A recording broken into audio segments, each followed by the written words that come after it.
Thank you. Fine. Yeah. Hello. Hello, everyone. I'm going to try to do this in English. I'm sorry for my very cute accent and my broken English, but I think it's going to be easier to have the conversation and That's they great. have translator. So everyone have seen the movie, so I don't have to explain how great the movie was. But the first thing I want to ask before getting into the movie, that I have plenty of questions, I want to know how an intern in Pixar became like the director of their golden Toy Story, and then now Transformer One, like in such a little period of time. Well, I never thought this would happen. It wasn't a goal to become a director initially. I went to art school because I wanted to be a 2D animator, and then my final semester, I realized there were no jobs, and so I was like, maybe I should become a story artist because it's the same idea, drawing and everything. So I took a story class, and I really loved it a lot, and then became. I was asked to join Pixar as the first story intern, and I loved it. I was cleaning up storyboards and just doing the job, and then I just kept working my way up. I became story artist, and then after I was head of story on Inside Out, and Pete Docter said to me, I don't know what should happen. He came into my office one day and he goes, I don't know what should happen in this one scene where joy and sadness aren't getting along. And so I was like, oh, what if Joy draws a circle on the ground? She calls it the circle of sadness and tells her to stand in that. And he goes, oh, okay, yeah, that's a good idea. Why don't you write that down? And I said, on a piece of paper? Or like, what are you talking? He's like, no, just put it in the script. So I said, okay. And I did that, and he liked it. And he said, now do it with this scene and that scene. And by the end of the show, I had written the movie. That's really amazing because that's something that normally doesn't happen. Like a lot of story artists, we help a lot with the story, but to give you the title of writer, that's something that you have to be really good at that, or they love you a lot, or both things. Like to give you that title. Well, yeah, I did a lot of writing on it. So I became a writer that way. I didn't set out to do it, but that just happened. And then right after that, they asked me to direct the short for Inside Out, which I wrote and directed. And then after that, they said, we like what you did, we would direct Toy Story 4. Wow, that's a big jump, no? There. Yeah. Especially because Pixar normally, basing all the information I have from different people, I always heard that it's very hard to be a director there, that they normally, John Lasseter bring like their amazing friends, and it was very, very hard to jump into directing. And they handled you Toy Story, that is like, I know. Dude, that's like history of animation. So you are doing the fourth part, which is very complicated also because the third one was already so good, and the second and the first one is like, why we even need a fourth one? That was my first question when they said Toy Story 4. I said, well, why? Because I thought it was over, and the answer was Andrew Stanton had written the script, and he said, this is the end of Woody's story. And I went, oh, okay. Now it's. If you always think of the toys, they're actually parents that are overseeing their kid. That's the relationship. And so now that they're gone from Andy, it's like it's empty nest syndrome. So I was like, oh, I like that. I could see where this can go. So, but yeah, it was terrifying. Yeah, I can imagine. That was the other thing, like how you did it. Like I imagine, like that we all have that syndrome, the imposter syndrome. Like, but your syndrome have to be like, how did you? I'm a huge imposter. Yeah, you have to be. No, it's for everything. It's all about the characters in the story and just telling the best story possible. And I try not to think about the fandom, and it's really hard because I'm a fan as well of all of this. So I try and just drill down to the character and just getting that right. Well, I think you did a great job with Toy Story 4. Thank you. It was a good ending for Buddy. And then how this project came, because they asked you to finish with Toy Story, but they also asked you later to restart the franchise of Transformer, because you're telling the ending of the Toy Story at the very beginning of the Transformer, instead of everything happened even before the TV show from the 80s and all the Michael Bay movies and things like that. Yeah, so after I finished Toy Story 4, I was able to get I was given the script for Transformers, And it was the same thing. I said, well, it's Transformers. They've made like 9 of these movies. What's I like new how here? honest you are, by the way. Was that? I like how honest Well, you are. you know, because I'm I was just thinking the I'm same. just the audience. You know, it's like and I'm also going to be spending years of my life on this, right? And so it's got to be something that I want to see and something that I care about. And so I saw the title Transformers. I was like, okay, what's new about this? And I opened the script and I realized right away that the entire thing was set on Cybertron, which already I was like, oh, that's cool. I want to see what that planet looks like when it was alive and not dying. And that means there's no humans in it, which is exciting because that means I could put all the emotion into the Transformers, the characters we actually care about. And I should back up and say I grew up watching the original cartoon in the 80s, so I had a little bit of you were a big fan or just... Yeah, well, Saturday morning cartoons, it's the reason I got into animation. I just loved, first of all, there's no school, which is great. And then just I just have fond memories of lying on the carpet next to my brother, eating cereal, and just spending half the day watching cartoons. So Transformers was part of that, you know, G.I. Joe, He-Man, all those things. But so I came with a little bit of a knowledge and care for those characters. But then the big thing that really got me excited about this film was that relationship between Optimus and Megatron when they were friends. So that I've never seen. I know they've done it in some of the comic books for Transformers, but I've never seen that on screen before. And that was really intriguing to me. So I knew as an audience member, if I was coming into this fresh, I know Optimus and Megatron are enemies. So I knew if we could start the movie and show them as friends and make the audience actually care about that relationship and really feel it, you would always have that knowledge in the back of your head, like, it's not going to work out. And that's great tension. That was just tension, and I just knew that could really carry the film. Yeah, but I think one of the great things of the movie is that even if you know they're going to be super rivals, and it's true, I was having the same feeling, like, this is not going to end well, you know? Yeah. But even if you don't know about them, I feel like with this movie, with the Transformer 1, even if you don't know the franchise, you can enjoy the movie because it's at the very beginning. So you don't have to know much on how it ends and everything. Of course, for me, was like I want to see then. Sure. One thing, I want to see then the transformation, and I want to see then how it became Optimus Prime, Megatron, you know? Yeah, and that was one of it too. The big thing about it was, I want to make a film that's a Transformers film. That means it has to have everything that, you know, scale, action, fun, all of the excitement of Transformers. But I want the audience to come into this that can come in with know nothing and be completely, you know, brand new, but still enjoy it and just as much fun as the super fans. But I think it works great in that way, and also I can feel like you like it, the show in the 80s. I'm from the 80s too, so I watch it. Same thing, Saturday, just in Spanish, but kind of the same thing, and I like it a lot too. So one of the things is that you were talking about, you know, starting from the beginning, you know, starting from the beginning of the story. So there is a lot of things that it haven't been shown in other movies or TV shows. How much and you and the writers put into the movie in a way like new things, like the cogs, for example, and things like that. I'm not totally sure. Maybe I'm making a mistake here. No, that was in a comic. I don't know.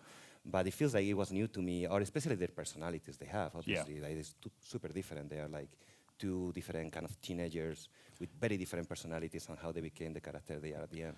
Yeah, I thought I was a fan of Transformers, but I didn't realize how much lore there is. It really is a ton, but I was lucky to have Hasbro right there next to me to, you know, I'd ask them a question about, what about this character? What do you have designs from years ago? And they'd bring us everything, which was pretty cool.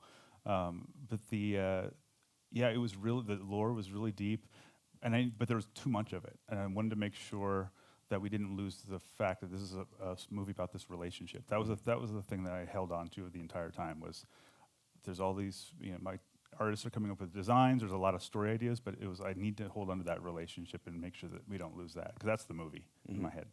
And so, what was the second part of your question? I forget too.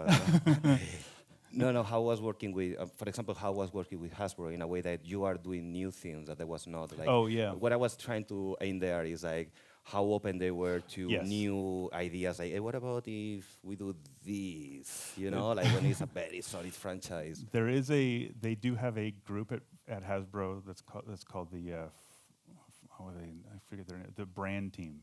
And so they're in charge of Transformers. Every single thing that's for Transformers goes through this group of people. And so every version of the script, they'd have to read it.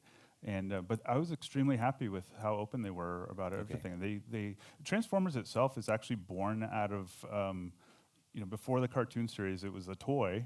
They made the cartoons to sell the toy, but they were making the cartoons in America and in Japan at the same time. But they're totally separate. Like these same characters had different names and different attitudes. So it wasn't like Star Wars where like linear. Yeah. It's just kind of like a shotgun blast of story ideas. And so it was really nice to be able to kind of just treat it like a sandbox and just kind of play inside of that sandbox. How was to create the planet, the Cybertron? Like you were talking about, there is no humans in the movie, which is very complicated because it's one of the rules of Hollywood. Like you can make a movie of gremlins, but you have to show humans. You cannot make a movie just with gremlins. That would be fun, in fact. But probably that would be very hard for the audience to connect. Or you can do Avatar, but you need humans somehow. If it's not just the navis around, it's not enough, But you make a movie which is very complicated, and in their planet, with no humans, so you don't have the human point of view of the things because they are already all robots. Right. But at the same time, I feel like watching the movie that these Transformers are more human than any other Transformer we have seen before. That's maybe exactly because right. of that. So can you talk a little about that? Yeah, I knew that with the live action films, the humans it's always like a fish out of water story where the humans are always looking up to the robots. So the only thing we can connect to are the humans right there, or what we would naturally connect to. So not having humans meant putting all of that emotion and all of the connection, all the empathy into the characters, which is what got me really interested. And that meant redesigning them in a new way. So in the live action ones, they're very, you have to put them on screen next to a human, so it has to be very detailed. And that's why they have every single little nut and bolt on their face and everything. But for our purposes, that was too complicated. I didn't want to use those designs. It needed to be designs that are a little cleaner so we could really see their faces. And I told the animators as we were designing it that I want to make sure we could turn the sound off on the movie and still see their expressions and understand how they're feeling, understand the subtext, and just see the acting really well.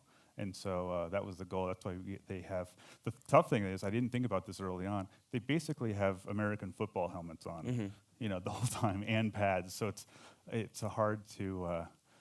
the body language especially, it's more complicated. The body language is hard, hey, like, they cannot be like... We can't be in the room together, they're tilted. But it was, Industrial Light and Magic did the animation, and they're amazing. So it was fun to work with them. One of the things, sorry, I'm just kind of... It's fine. Go ahead. I was going to ask you how I was working with them, but now you're one going of the through all the questions. It's good. This kind of ties to what you're saying. So I always think of the characters like physically, the characters are robots, but inside they're human. And the same thing with toys, with Toy Story, same thing with Rats and Ratatouille, all of that. They have the human emotion. So, but they deal with the trouble of their physical body. But so with the robots, it was with Transformers. Like what I'm doing right now is I'm trying to think of what to say. I'm blinking a lot, and that's something that I want the animators to do with our characters, just to show the thought process. But our robots don't have eyeballs, and so it's like, well, how are we going to show them thinking when they don't blink?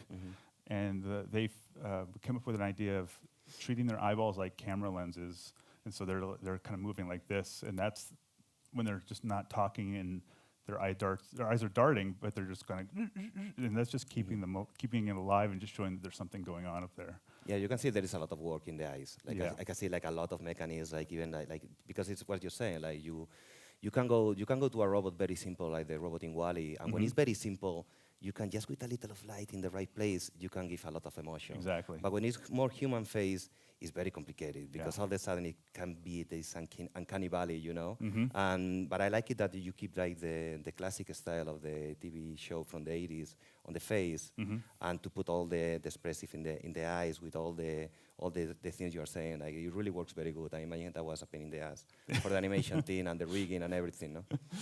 It's a lot of work, but yeah, but that was the most important thing for me. I wanted to make sure that this is the most, like you said, the most human story told with these characters. It works very well, and also the planet, like Cybertron. Oh yeah. That have to be. I was thinking a lot in production ways. You know, like in my ideas, like, oh my God, imagine to make a movie where everything is made of metal. You know, like you Yeah. have the same texture of almost everything. You have rock, you have a little of vegetation on the top, but mostly it's all metal. How to make this appealing, you know, because the planet by script have to be a place they want to come back, you know, when Yeah, they exactly. are in the Earth. So you have to show, like, for Transformer, this is their home, and it's a cool place. It's very easy to show a very sad place or not appealing place, like in Matrix, you know, the future with all Sure. this. But how to do that in a way that works without going to human, like adding, let's say, chairs, glasses, things that we human use, but they don't drink, they don't sit much. Right. So I imagine that was like very complicated in the point of view of design. Well, I realized early on that the Cybertron, the planet, is what's at stake for all those characters. And so, because in the lore, what happens is the two of them become enemies, and then a war breaks out, and then the planet starts to die, and they have to leave and go to Earth. So they're fighting over their home. And so as an audience member, I want to be able to go, oh yeah, I would fight for that too. And so it needed to be beautiful. Their whole plant's made of metal. It transforms by itself, which that's just ripe for animation. It's perfect for animation. And so, but I didn't want it to look like a big silver ball in the sky, you know, like the Death Star or something. I wanted it to feel as relatable to Earth as we could, but still be metal. So the one of the things we did is I worked with my production designer, Jason Shire, he pulled up metals from all over the world that are just different colors, and they're not silver, and they have different reflections or different textures to them, and we used all of those to build the planet, so it felt like it was more alive than just a chunk of metal. Yeah, and it works great, and I personally like it. I love the idea that everything is kind of upside down in the center. Oh yeah. That was just visually is very cool, and also help a lot to the moment where Optimus Prime is coming to the center at in the climatic moment, and the surface and everything, when everything is recreating as they are moving. Right. Feels like, I don't know what is that happening, but it's Transformer planet, so why not? I buy that, and I like it. It's beautiful. I wanted the planet to have some like natural transformation, so very similar to like how we have waves or wind on our planet, and we don't really think about it. I think that could be cool if they have movement that just kind of feels more natural. It looks great. I wanted to ask you, like, how was the production in ways like this? You were talking about ILM, but also it's Paramount movies, so you were doing, I don't know, pre-production in Paramount and then the production in Vancouver, Yes. maybe? So, so at Paramount we're doing story, art, and layout, and then we would go to ILM, but it was ILM in Sydney, Australia. Sydney, okay. And so it was really cool because we would Zoom every day for the animation dailies, but then I would occasionally go over there, I think 5 or 6 times in the last year and a half, and just have FaceTime with the animators, which was really fun. And then in Byron Bay, which is about an hour north of Sydney, is where Chris Hemsworth lives. And he'd be like, "Hey, mate, come on over." I'd be like, "All right." And so we recorded all of his dialogue in his house. That's cool. Yeah. Thought in by With you no to his shoes on. house. That's really cool. Yeah. So talking about him, like how I was working with the casting, like I imagine, it's a huge casting. It's a really good one. It was terrifying at first. It really works fine in a way that, I feel you need different actors to tell the story of these Transformers, that they are very different. They're more human. Yeah. And they're before becoming the legends that they are. So Yeah, but that was a tough one because the Optimus Prime, his voice is so iconic, and that's the Optimus Prime I grew up with, and so I wanted to make sure that it felt like he's a Ryan Pax, which will eventually become Optimus Prime, and that, in my mind, that made me go, okay, I can figure this out now, because he's not doing an impersonation, he's not doing the exact same thing. He's a younger version. He's a little less refined. He's not as wise yet. He doesn't have all the knowledge that he'll eventually have. So, and Chris has a very deep voice naturally, and so it was fun to talk to him about that. And once he agreed to do it, we really. He's got a very brilliant story mind, actually, and he's really funny. And so we spent a lot of time talking about how we can approach this character in a way that makes him charming, but also kind of doing the wrong thing for the right reasons at first, and then he can evolve into closer to Optimus Prime that we know. And you can see during the movie that he's evolving the way of talking and everything. Like, and Megatron, same thing. Like at the end, especially at the very end of the movie, feels like very similar to the voice that we know. I mean, in Spanish it was different, but sounds exactly the same. But in Spanish, it was a very good voice. It really feels like, oh, now he's. And that was we wanted that to feel right. We wanted that to so you feel like he's changing and growing. And I remember the first time that Chris started to do that change. We were recording, and before he was kind of like sitting back like this, but then as he started sitting up a little taller, and he started to have the cadence of the talk, and I got goosebumps. And I asked him, I said, "What are you doing right now?" And he said, "I thought I'd try something." I'm like, no, let's keep doing that. It's pretty good. Yeah. So he was fantastic. I had worked with Keegan-Michael Key and with Scarlett Johansson on previous projects, and so as we were developing the movie, I called them up and I said, all I can hear is your guys' voices in this movie. Would you be at all interested? And they said, absolutely, which is pretty cool. And then Brian Tyree Henry as Megatron, he was phenomenal. He was just, same thing. We talked about how this character can have a full arc, and telling that story in the voice, and he said, here's how I can approach this character. When I was in college and young, I was angry about this, and this, and he said, so that I'm going to bring that into it. And he was kind of asking my permission, and I said, absolutely. So it was pretty great. So yeah, I can see that in the movie. That, well, I wanted to ask you. You kind of tell me right now, like how much the character changed from the script piece of paper to the final movie, thanks to the performance, or thanks to any improvement in the recording room. For sure. There's two moments making an animated film that I feel like you get some. I can be surprised, because everything else has to be planned. Like every single breath, every single dust in the air. Like I direct all of that stuff, and so there's only a few moments when you get really surprised by something. And the first one is during recording sessions, because the actors will say something that you're like, "Whoa, I didn't think of that." Like, or they'll say it a different way. The other time is when the score is written and performed for the first time, because it totally changes the movie. And I always get really emotional during that time, because it's like, oh, this is a movie now. But with the actors, it's really great, and all of them did this. Every single one of them brought a piece of themselves, which is what I wanted. I wanted their personality to come through. So every single line of dialogue, I would say, does this feel right? Can you play around with it? I want them to feel like they're playing, and because that's really what it is. And then we can, we're recording the whole time, so I have lots to pick from. And but I want them to be involved. I want them to bring their ideas and everything. So it's very, very collaborative. Yeah, I imagine that's like the best moment, as you said, because everything in animation, I mean, I think everyone here knows about animation, it goes so slow that you cannot improvise. There is no mistakes that you can embrace or nothing like that. It's like, this is how it is, And when you are with the actor, it feels like, oh, you know what, I like this. I changed my mind right away, Yeah. So this is very great. And talking about the score that you were saying before, from Brian Tyler, I think is it? Sorry, I'm very bad with names. Brian Tyler. Okay. How I was working with him, like I really like it a lot, especially that was my favorite sequence, in fact, in the movie, the sequence you're waiting all the time when you're watching the movie, like I want to see the moment where they became what I want to see, There's a lot of silence in that sequence, and there is wonderful music, and when, with Optimus Prime became Optimus Prime, and so on, and I think in that moment the music works really, really good. And what do you think? How was the I'd never met him before working on this film, and our first meeting, we clicked really well, and I loved everything he was saying. He was responding to everything I was saying about the relationship.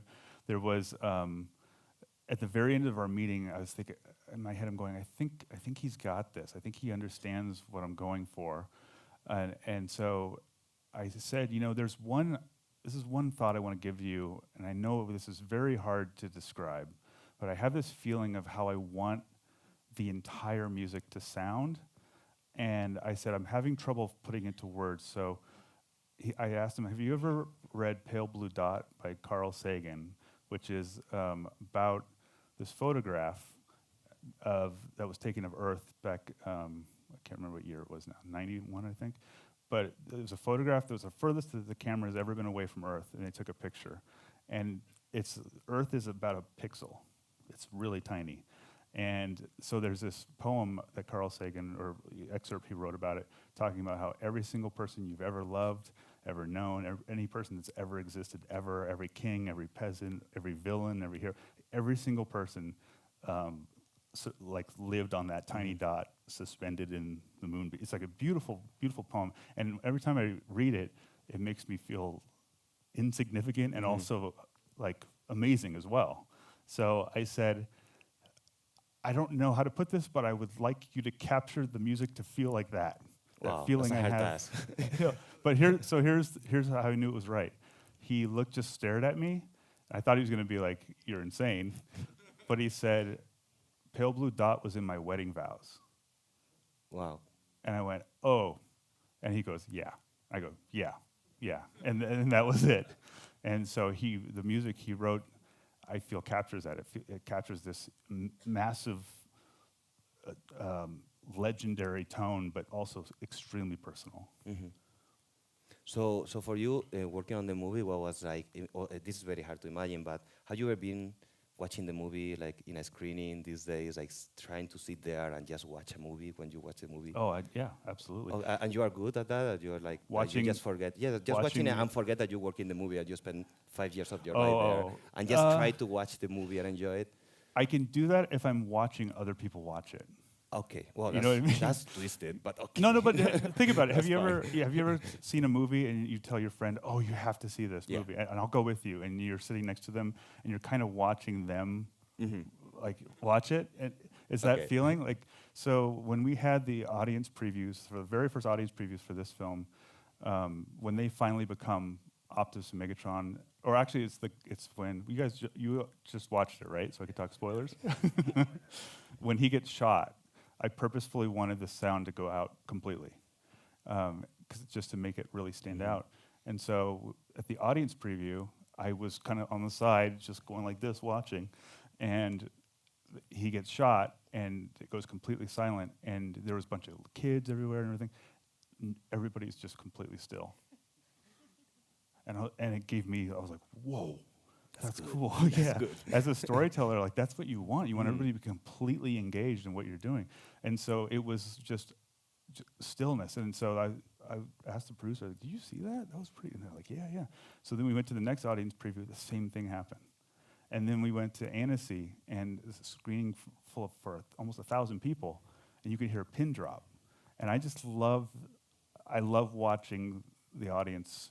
That same feeling of like, I hope this works, and that moment seemed to work. So yeah, well, that's something now very hard to do with Netflix and things like that. You cannot be like staring people through the window like it's working in the window. Now, but that kind of answered me the question I wanted to ask you. Like, if you try to imagine that you didn't work on the movie and you see the movie and try to forget about everything, what will be your favorite part of the movie? Like, what will be the part that is like, dude, this works great. I'm proud of me and my team because this worked exactly like I wanted. Like, what would be your favorite section? Well, it's Act 3. It's the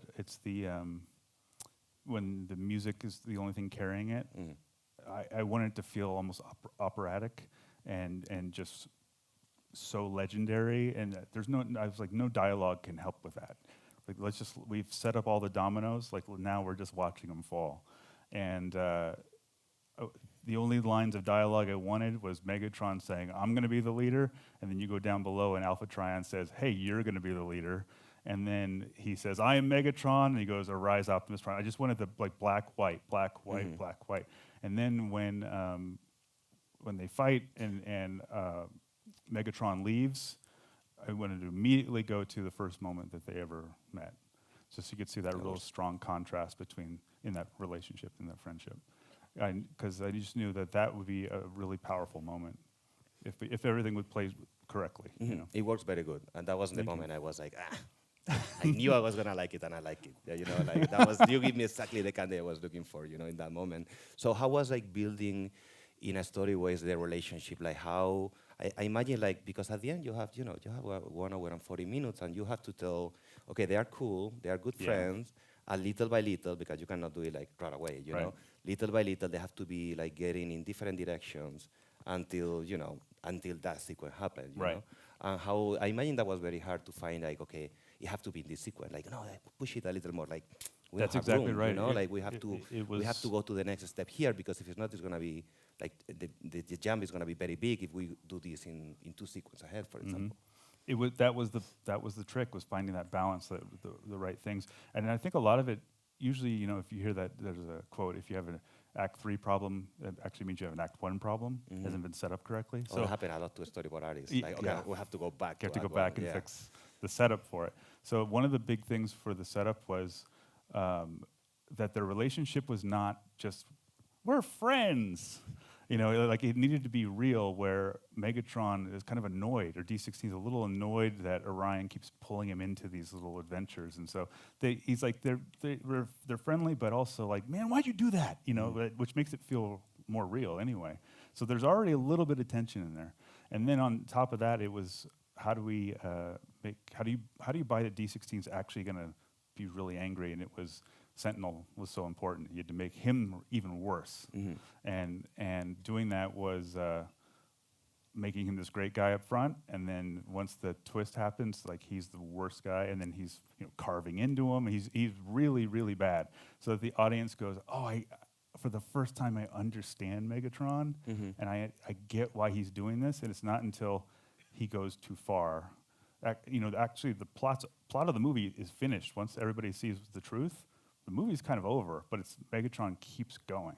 And that's where we realized, okay, that's when they can finally compete. But everything from the beginning to that point was, have we gone too far? No, have we not gone far enough? And so each scene was finding that balance in there. It was very interesting for me that you picked, like, for D16, like, his attitude was like, hey, let's follow the rules. Because the change is even bigger. Like, it's not like, for example, let's say Anakin Skywalker, like from the beginning, he's a little like, fuck this, fuck that. Yeah. You know? So you see like, oh, he's gonna get in trouble soon if he doesn't go to the right direction. But he's like following the rules, and then he became this villain. And I don't know if you have like something like a second thought, like, or something like that, like a message to say, like, you know what, following the rules is fine, but let's not. Well, there is a moment you have to stop and think, like, let's not follow all the rules. Maybe I don't know if there is something there, because the easier thing will be just to make it like the opposite, a little bit. Like, no, he's not following the rules. He want more like Optimus Prime. In fact. Right, but I wanted the switch to happen. And if he's already going, I don't like the rules, then once he becomes a bad guy, he's saying the same thing. Yeah. I don't like the rules.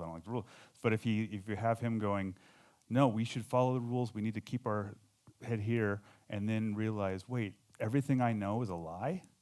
Like, that's going to really set him off. And then if you think about it, one of the things I wanted to do is have Orion kind of be the rebel, kind of be the guy that's like, hey man, let's go break the rules. Come on, like let's run the race. Let's do this. Let's go up to the surface, even though we're not supposed to. He's kind of egging him on the whole time. And so in a way, Orion creates his own villain. That's true. Yeah. I didn't thought about that. That's very interesting. So I was talking to you about the sequence that you like it the most, and now I want to ask you, not the sequence you like it the less, because all the sequences are wonderful in this movie. It's a great movie. But I want to ask you about that sequence that every time you see it, even if it works fine, gives you like bad memories. Like, oh my God, that sequence was a pain in the ass. That was so complicated, and at the end it works fine, but it was very complex for any reason. Like, and every movie have that sequence of that shot. Like that was the more complicated one, and people don't even appreciate it. That you don't know how. I don't know. I don't know if it was something like that. Maybe everything was wonderful in the production. Well, we don't have that. I don't believe what that. movie has that ever happened? Exactly. You know which one?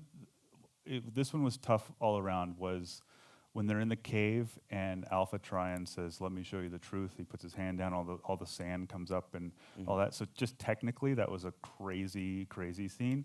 I remember pitching it to ILM over Zoom, and I said, you know, they're in this cave, and then all these sand metal sculptures come to life and start acting out everything around them, and then they start fighting and everything, and there's explosions, but it's all made of sand, and I could see them going, okay. And they said, we'll figure something out. Yeah, sure. Well, it's ILM. They have to. I know, and that's what they do. Guys. That's their thing. But at the same time, but even getting up to that point, it was how do you tell a flashback in an interesting way that's not just another hologram or somebody going, everybody sit down, let me tell you a story. Like it was cool just to have it almost be like augmented reality around them. And so now it's not just them being told a story, they're actually kind of living it. And it allows D16 to like see his hero right there in front of him, get his head chopped off. And then you're like, oh, now I understand where he's coming from. So that was a tough one because it just knew technically it was going to be challenging and also just story-wise how to do it. Yeah. But you always have to give them something to work with that, you know, like it's ILM again. Yeah. So okay, this movie, you know, it's the same thing with Brave. When Pixar came out, like these have like 1,000 million of hair, but this movie there is no hair at all. So that's gonna be much easier. But I had this sequence with the sun that is complicated. Exactly. Yeah. No clothes. So, well, I don't know how we are with the time because I'm very bad controlling time. So, but before, okay, we do that now. Okay. I don't know how are we. Okay, so we are gonna leave like a few questions for anyone who want to join to ask about anything you want. You have the chance. There is a mic or something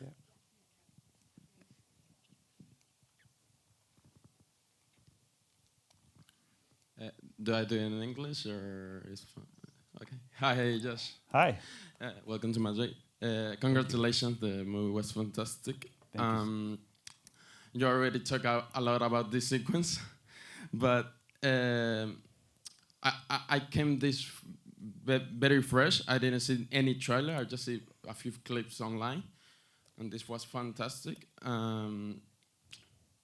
Like I don't know the rating of the film. I imagine like kids can go watch it, but like I saw Megatron like. I thought the point that he was going to transform was killing the leader of the Sentinels, but it was the leader of the city. I don't remember her name. Sorry. Sentinel Prime. Sentinel Prime. So, like I know the sequence is like black and white with Megatron and Optimus.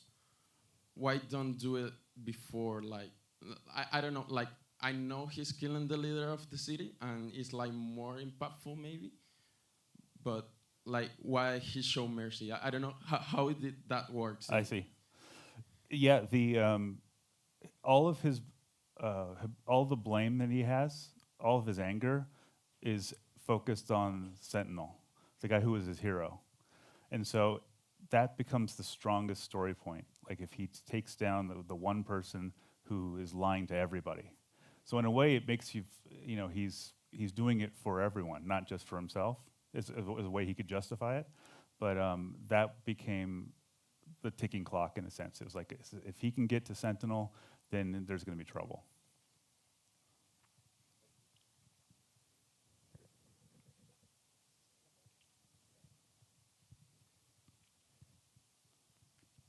¿Cómo fue trabajar con Chris? What was that? How was working with Thor? Oh. I fell in love with him. He's great. He really is. He has a very good, like I said, he's a very smart writer. I told him he should be a writer because he came up with really amazing ideas, And he's also really funny, and not like funny like he's trying to be funny, but he'll just kind of say something kind of off the cuff, and it makes me laugh out loud. And he just kind of, you know. But he's great. He's everything you want him to be. He's pretty good looking too. He's okay. It's okay, yeah.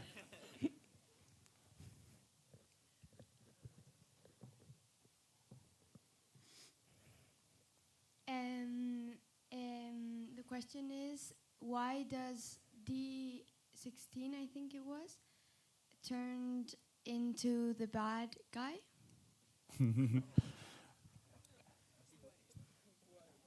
Why does he turn into it? Well, Megatron is the bad guy that we know that he will become.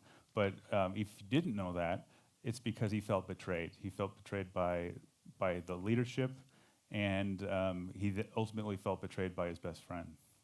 And so the moment that he does kill Sentinel, like we talked about, but if you notice the eyes, the moment that they turn red is when he decides to let go of Orion, like destroy that friendship. And so that's the real moment that he becomes a bad guy. Yeah. Hello. Here. Oh, hi. Yeah. First of all, congratulations for the film. As a long-time fan of the franchise, it feels like a new beginning for new generations. Cool. I wanted to ask, this is your first time working on a big budget project without being an active part of a screenplay. How does this difference affect your workflow and your general vision of the project? I just want to repeat that back. First time doing a big budget film outside of what? Yeah, without being part of the screenplay. Oh, no, I was definitely part of the screenplay. Oh, sorry, my bad. No. But it's not in IMDb. I check in IMDb, Yeah, and then by conversation and other interviews, Yeah. I saw it was like, well, I don't know. Yeah, I didn't get credit on this one, but I did a lot of writing as well. Oh, right. Yeah. I did a lot of writing. Okay. We believe you. We believe Okay. you. That's fine. I don't know what else to say.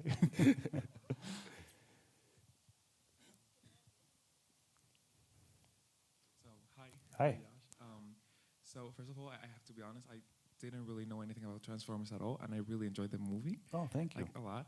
And you said you went into art school for being a 2D artist, and here I have like some friends with me that we are all into like animation studies. Nice. And I wish that we could someday reach this level of, I don't know, professionality. So, like, I was wondering if you had any tips or any like things that we have to take into consideration to, reach this. One of the best pieces of advice I ever received was to always draw. It doesn't matter what you want to do, if you want to be an animator or a character designer or anything, but anything within in the field, on the creative side, drawing skills are so important, because I still do it today when I need to show my storyboard artist an idea that I'm thinking of. I go, oh, let me get the pad real quick, like this. And they go, oh yeah, cool. There's so much, it's the whole drawing, picture's worth 1,000 words thing. So it's just a great tool for communicating across the board. The other thing I always say is you could be the best artist, the best animator, best person, best director in the world, but if you're a jerk, nobody wants to work with you. Cool. And I know it sounds obvious, but it's true. And so just be cool. But to just work hard and work and that was my my thing when I was an intern at Pixar. I was the first one in at the beginning of the day and the last one to leave at the end of the day, because I didn't want to get fired. But I also loved the job, and I loved being there. I love working with creative people. I love that you have your friends with you, because it's like that's the people you want to be working with. So that's fantastic. Thanks. Hi, Josh. Hi. Thank you for being there. It's incredible. This interview is super interesting. Congratulations for the movie. It's amazing. But I want to talk with you about something important. Uh-oh. And this is the toys. Man, Transformer is a toys. I really have very interesting in know how many pressure have by Hasbro in your directing team to build a new toys. Your movie it's okay, but we have a very very big new line of toys for everyone, and it is super interesting. But because the new direction of your movie is super good for the movie, at the same time, it's a good transformer. Because he's a good robot and a good vehicle. And I think I see the movie with my child, and my child won't buy everything of the merchandising, and I hate you now, but I give you the congratulations for that. You do a very good job. Break my money, my back. Thank you. Well, just so you know, I don't get any of that money, so you don't come back at me for the toys. You know, it was. I was worried about that before I started the project, because I was thinking, are they going to just give me a bunch of characters and go, hey, make the movie about this? And they told me they wouldn't. They wouldn't do that. And so I said, okay, well, here we go. And they were great. I would show them, they knew the story, they knew the script because they were following along, and I'd show them designs, and they loved them. In fact, it was more just them going like, as opposed to like, oh, you should change this and do that. They were just very excited because the truth of the matter is they want something new. They wanted to not just do another version of the live action or the earlier cartoons that are out there. They wanted something brand new. And so I think it helped too that you have a main character that looks 3 different ways. That's 3 different toys. So I think I know for a fact they're very happy. And I am sorry about your wallet. It's mine as well, because I have a toy collection at home, and it's not helping. Hi, sorry. Hi. I'm not used to using the mic. One thing I wanted to say first is like, sorry, I'm a little nervous. First time I'm doing this. It's okay. I'm a big fan of like the whole franchise, thanks to my dad. When I was a kid, he had like all the old series in DVDs, and I watch it all like with 6, 7 years with him, like everything. And seeing the start of how Optimus became Optimus and Megatron was just like, this is my childhood. What just happened here? And even if you know what is going to happen, it was just like amazing. So for real, I know you got a lot of congratulations, but I wanted to say congratulations again for real. Oh, thank you. It was the most amazing movie I have seen like this year. Oh, wow, thank you. Nice. Thank you so much. My question right now is like, because I know that the whole process of making a movie, an animated movie, it is like very hard, difficult, it takes a lot of time. And I know that there are moments where like you just like want to give up and you don't know how to overcome something. I want to know like what's the best way of overcoming a very rough patch and you don't know how to continue and you want to just give up and say, excuse for my words, fuck this movie. Oh, wow, that's a fantastic question. It's a long process. I was on this film for four plus years, and there becomes a moment when you are in the middle of the tunnel where you can't see where the beginning and you can't see where the end was. And that's the hardest part, because you have to try and find the light and go, I think that's it. I hope it's not a train coming at me. I hope that's the end of the tunnel. And it's very, very difficult. And I think for me, I need to, well, first of all, I have my wife. She's my rock for everything. But then my crew as well, I have to lean on them and I have to trust them and trust my gut too. But because there are days when it's exactly what you just said, where I'm just like, I don't. First of all, I'm like, I don't know if I could do this. And then on top of that, it's like, I'm not the right person for this, but I've already started. So yeah, I know every artist has that, and same with actors, and it's just, it looks like, you're right, I'm sitting up here at the end of the tunnel, but yeah, it's a long, hard journey. And so just trust your gut is probably the best thing I could say about that.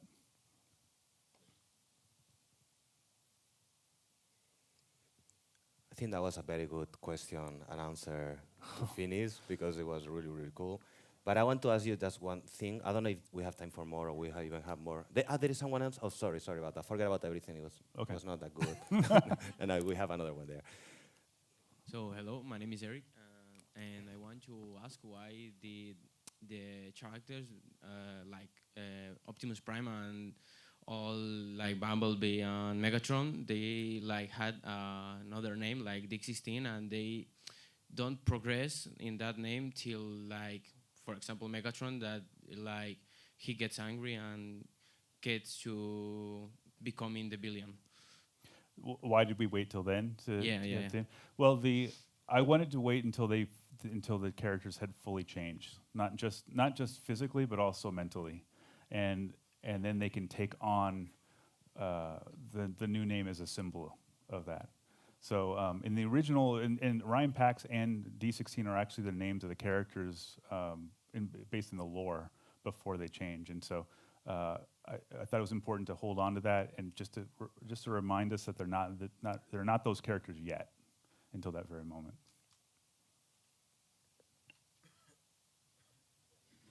Now, yes. Okay. I didn't want to interrupt anyone else. So I want to ask you one last question. At least from me, like I'm really impressed with your career. We're talking about that before. Also, you're a story artist, and I'm a story artist. So I like to think like, how can I get there? You know. So my question is like, when are we going to see a movie?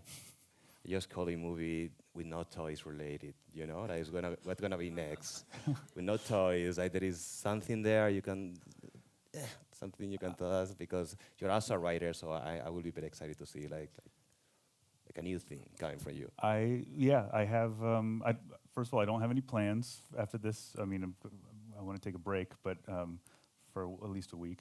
And then It's a week. My God. Oh, you are not very Spanish. but It will take like a year.